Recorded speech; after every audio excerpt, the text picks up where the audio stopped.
As we speak, we are witnessing the reshaping of the Middle East, with the changes in the correlation of forces among the key regional actors, with the immense tragedy of the Palestinian people, whose right for self-determination and whose right to have their own state must be constantly reaffirmed.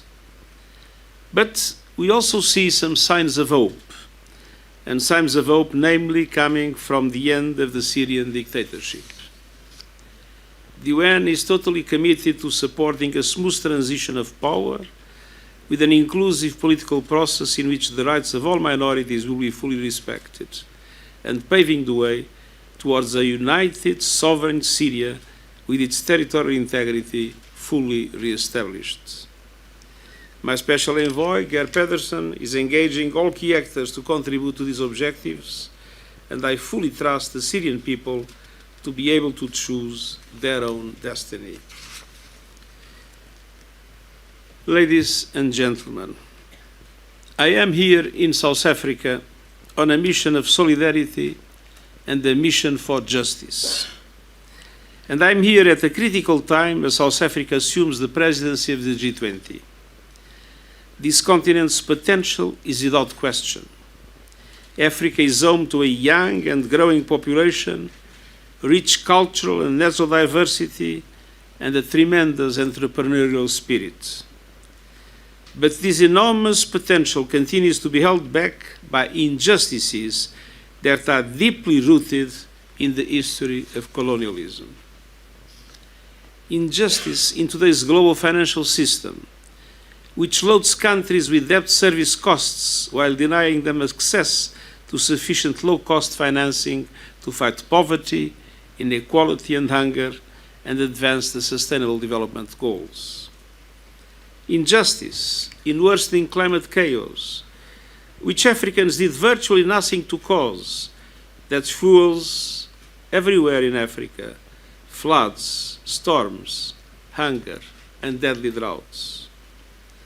I stand side by side with President Ramaphosa and the people of Africa in this fight for justice on all fronts. Africa needs financial justice. In September, world leaders adopted the Pact for the Future. And the Pact includes commitments for ambitious reforms to make the international financial architecture representative of today's global economy and put the needs of developing countries front and center. It calls for action to move forward with an SDG stimulus, to substantially increase the lending capacity of multilateral development banks, to make them bigger, bolder, and better to support developing countries, and to mobilize more international and domestic resources, public and private, for vital investments.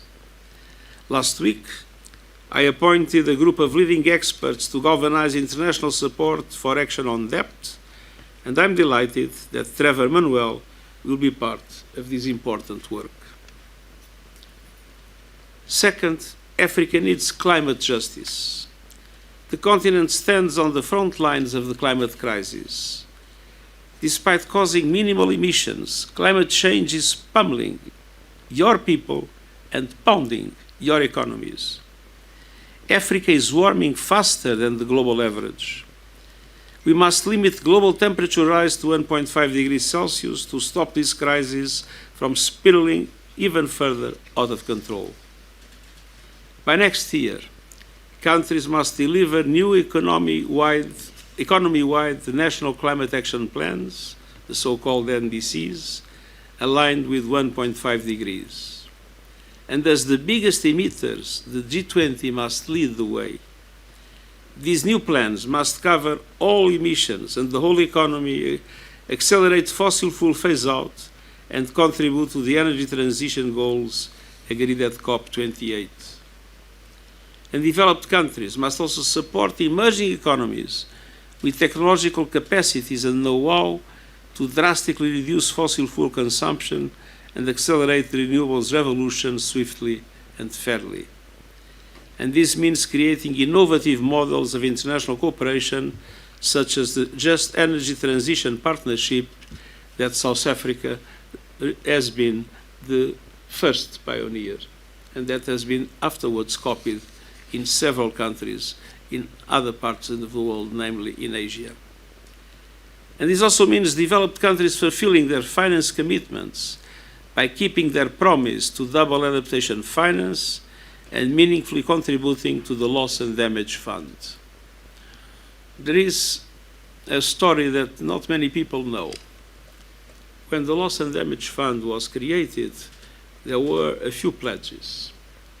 And those pledges represented exactly the same amount that corresponds to the yearly salaries of the 10 best football players in the world. This gives an idea that when we talk about loss and damage fund, we must talk about serious things. This example shows that there is a lot that must be done to make sure that the loss and damage fund effectively supports developing countries. Throughout, the world must help Africa build green economies anchored in renewable energy. It is an absurdity that Africa is home to 60% of the world's best solar resources, but only 2% of global investments in solar power. We must change this, and we must ensure that Africa's critical mineral resources that can power the renewables revolution worldwide benefit Africans first and most. We cannot repeat the mistakes of the past. The UN panel on critical energy transition minerals, co-chaired by South Africa, identified a set of principles and recommendations to empower communities, create accountability, and ensure that clean energy drives equitable and resilient growth with maximum added value for producing countries, instead of exporting raw materials with very low value. Africa also needs technological justice. Africa cannot be left behind in the technological revolution or be denied a voice as the world develops guardrails to harness the benefits of this technology and minimize the risks. Artificial intelligence is a perfect example. The Global Digital Compact, adopted in September, includes the first universal agreement on AI governance that brings every country to the table. It calls for an independent international scientific panel on AI and initiating a global dialogue on the governance within the United Nations. And it requests options for innovative voluntary financing for AI capacity building in developing countries, for them not to be left behind.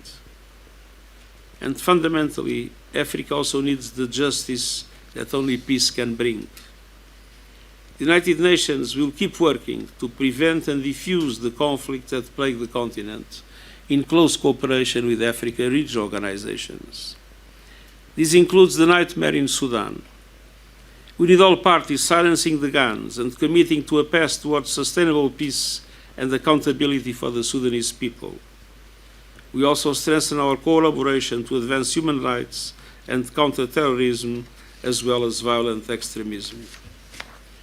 The UN Security Council's recent resolution to support African-led peace operations is a welcome step towards strengthening our partnership. And we must heed the Pact for the Future's call to explore expanding representation on the UN Security Council, a glaring example of injustice in the international peace and security architecture. Africa remains without one single permanent member of the Security Council, which is completely unacceptable.